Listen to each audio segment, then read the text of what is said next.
سے محبت ہے.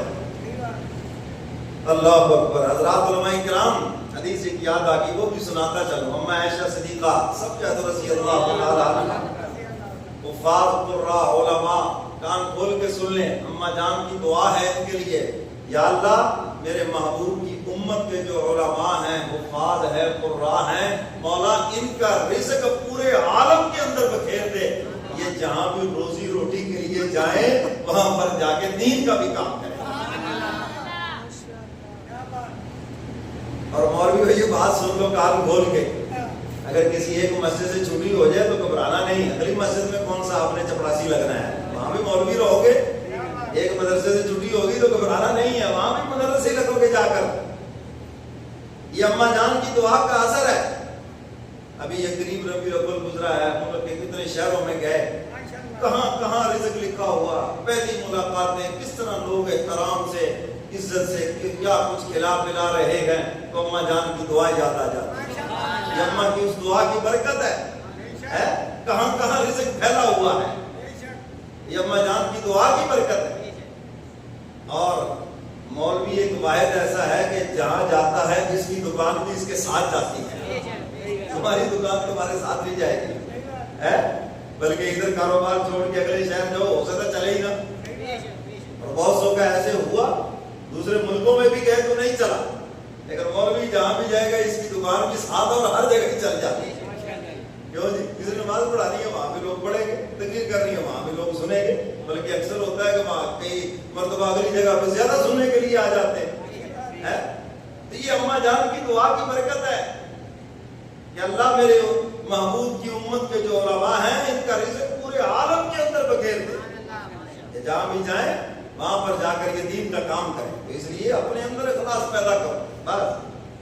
تو میرے محترم سامعین, ہماری مثال پھر وہی رہے گی, یک طرفہ محبت, اپنی مرضی سے محبت, بس آگے کوئی قبولیت نہیں. اور اگر آپ چاہتے ہیں ہماری محبت آگے بھی قبول ہو جائے, ہے جی, آگے بھی اس کا تذکرہ ہو, تو پھر نبی کی اتباع کریں, حضور کی اتباع کریں. اور جب حضور کی اتباع کرو گے حق تعالیٰ پھر تمہیں چاہنے لگیں گے, تم سے محبت فرمائیں گے. اور فرمایا وَيَغْفِرْ لَكُمْ ذُنُوبَكُمْ, انسان ہونا, انسانوں سے غلطیاں ہوتی ہیں, میں معاف کر دیں گے, ہم معاف کر دیں گے.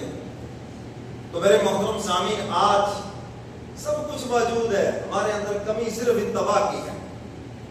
حضور علیہ الصلوۃ والسلام کی اتباع کی کمی ہے.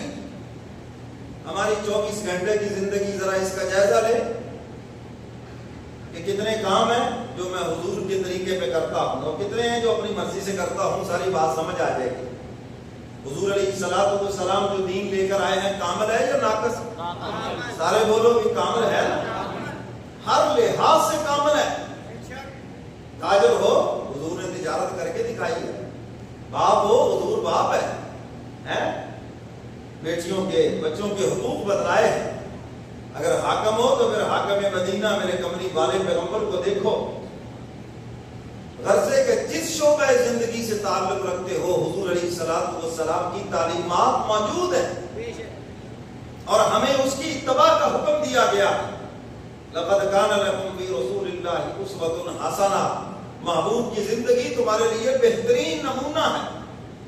اور فرشتوں نے تو قیامت کے دن یہی دیکھنا ہے, جو چیز حضور سے میچ کرتی جائے گی وہ اوکے کرتے جائیں گے. اوکے جناب, دیکھیں گے چہرے پہ داڑھی ہے, حضور سے میچ کر, چلو جی ٹھیک ہے. دیکھیں گے جناب فلاں ادا حضور سے ملتی ہے, کہتے ٹھیک ہے جی, چلے جی آگے چلتے جائیں. تو میرے محترم سامعین, حضور علیہ الصلوۃ والسلام کی طرح کھانا, حضور کی طرح پینا, حضور کی طرح لیٹنا, حضور کی طرح سونا, حضور کی طرح تجارت کرنا, حضور کی طرح معاملات, حضور کی طرح معاشرت, یہ ساری چیزیں موجود ہیں. اور میں بلکہ دعوے سے کہتا ہوں کہ زیادہ چیزیں آپ کو یاد بھی ہیں. تو جی یاد ہیں, تجربے کے طور پہ بات پوچھتا ہوں. حضور کی سنت ہے سچ بولنا, اور حضور نفرت فرماتے تھے جھوٹ سے. سب کو پتا ہے نا جھوٹ بولنا گناہ ہے. کوئی ہاتھ کھڑا کرے جس کو نہیں پتا, سب کو پتا ہے, اسی لیے سب بولتے ہیں. تجارت میں جھوٹ, معاملات میں جھوٹ, بات بات پہ جھوٹ, سامنے بیٹھے موبائل پہ جھوٹ بول رہے ہوں گے. کدھر ہو جائے میں لاہور کا تھا، میں ہم نے بیٹھا ہے. آج کل لوکیشن سے پتہ چل جاتا ہے، چلیے جھوٹ پکڑا جاتا ہے. سامنے بیٹھے جھوٹ بول رہے ہیں، چھوٹی چھوٹی باتوں پہ جھوٹ بول رہے ہیں. اور حضور علیہ الصلوۃ والسلام سے پوچھا گیا، حدیث مبارکہ میں ہے جس کا مفہوم فرمایا آپ کا کلمہ پڑھنے، حضور علیہ الصلوۃ والسلام سے پوچھا گیا مسلمان جھوٹ بول سکتا ہے؟ حضور اٹھ کے بیٹھ گئے، فرمایا سنو سنو، میرا کلمہ پڑھنے والا کبھی جھوٹ نہیں بولے گا. مسلمان سچا، تمہارا نبی سچا، قرآن سچا ہے. تمہیں کیا ہو گیا بات بات میں جھوٹ بول رہے ہیں؟ شیطان نے ہمارے دماغ میں بٹھا دیا جب تک جھوٹ نہیں بولو گے کاروبار نہیں چلے گا، جھوٹ نہیں بولو گے دنیا کا نظام نہیں چلے گا، جھوٹ نہیں بولو گے تو سسٹم نہیں چلے گا. یہ سب شیطان کی پھیلائی ہوئی باتیں ہیں. ہمیں ہمارے نبی نے جب بتا دیا سچ نجات دیتا ہے، جھوٹ ہلاک کرتا ہے، بس سچ یہی ہے. تو میرے محترم سامعین، ہم جاننے کے باوجود بھی حضور کی بات کو نہیں مانتے. حضرات صحابہ کرام تو حضور کے اشاروں پہ جان دیتے تھے کیونکہ وہ سچے عاشق ہیں، اور ہم حضور کے حکموں کو نہیں مانتے. اور پتہ بھی ہے کہ حضور کا حکم یہ ہے، پتہ بھی یہ ہے کہ حضور علیہ الصلوۃ والسلام نے ہمیں یہ حکم دیتے پھر نہیں مانتے. ہمارے پاس آتے ہیں جی خواب آیا، جی خواب میں کیا اشارہ ہوا؟ خواب ہے، خواب میں کیا اشارہ ہوا؟ میں نے کہا خواب میں اشارہ اللہ اسی کو کرتے ہیں جو کھلی آنکھوں میں اللہ کے حکموں پہ چلتے ہیں. جو نبی کے حکموں پہ چلتا ہے اللہ اسی کو اشارہ کرتے ہیں. ارے تمہارا جو ملازم تمہارے کہنے کار ہو، اشارے سے اسی کو کہو گے نا. اور جو تمہاری بات ہی نہیں مانتا اس کو کیا اشارہ کرو گے تم؟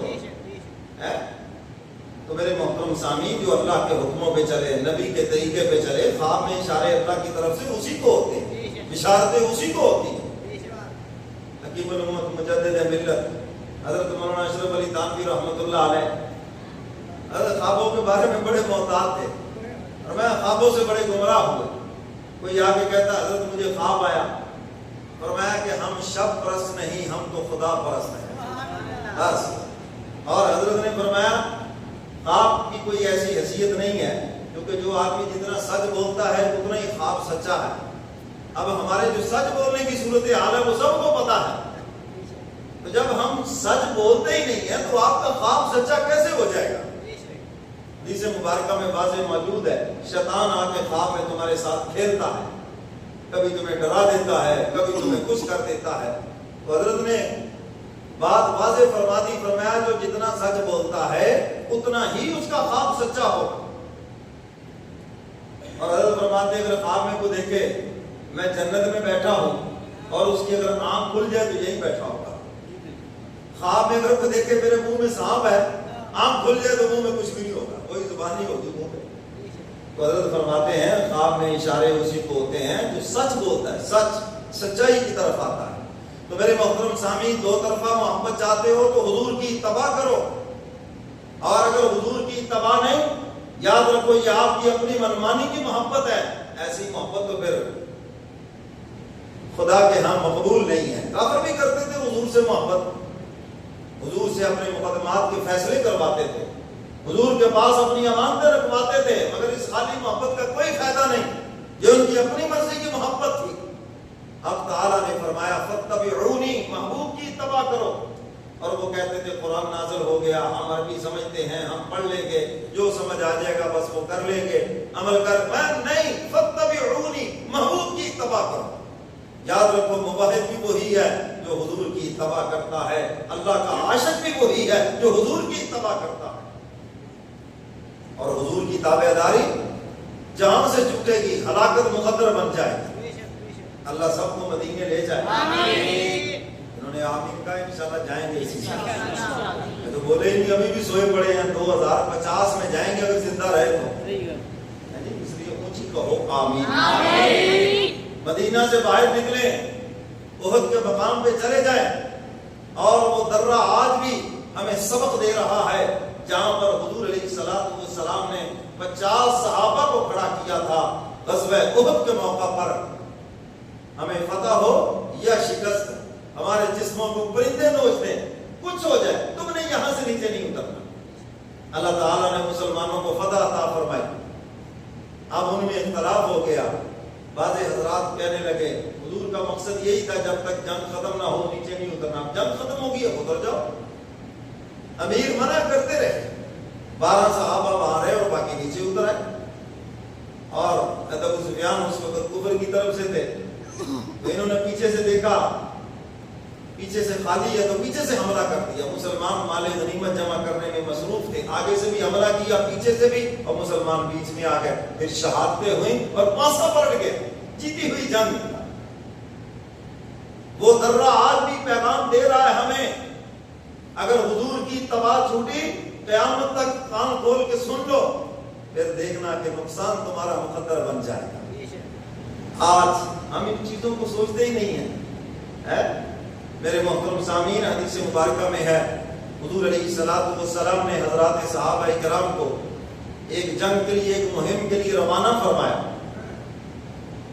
جمعہ کا دن تھا. حضور علیہ الصلوۃ والسلام نے ارشاد فرمایا دن کے تقریباً 11 بجے یہاں سے نکل جانا تاکہ تم شام سے پہلے پہلے وہاں پہنچ جاؤ. اور مسافر میں جمعہ معاف ہے اس لیے تمہیں معافی ہے اس کی.